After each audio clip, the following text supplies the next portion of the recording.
Hey there, it's Clayton again. Figured I'd share with you one little story of survival that had nothing to do with survival, just to give you a piece of some of the experience I've had. So a couple winters ago, I was out doing a survival exercise in which I was teaching people the benefit of a tarp to raise the temperature when you're sleeping out in the woods in the middle of winter.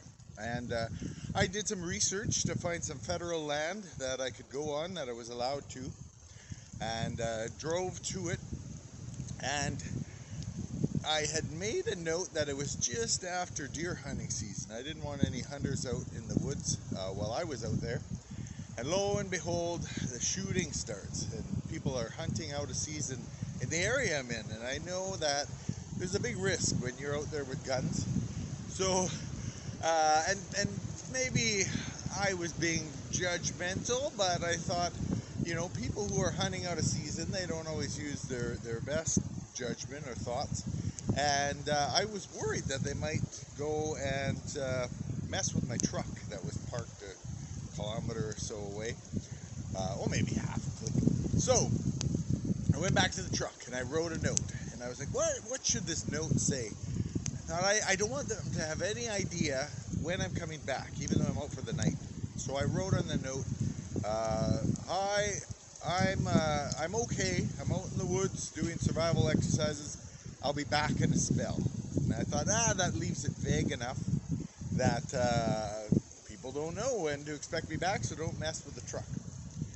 So later that night, my wife gets a call at home, and it's from the RCMP. It's the police here.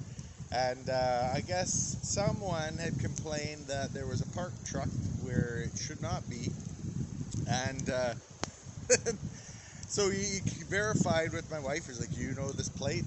My wife's like, yeah, that'll be my husband. He's out doing some stuff in the woods, survival exercise. And then the police officer read her the note, and she laughed, and she was like, yeah, he's going to be fine. And the police officer was a young gentleman.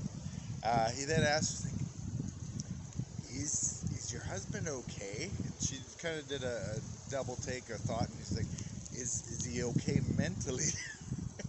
Not realizing a generational divide, that this young guy had never maybe come across the term out for a spell, and perhaps thought that I was out in the woods collecting secret recipes for a spell that I was going to make. So I became a wizard that evening, and she laughed, and she's like, well, he's got all his marbles, if that answers your question.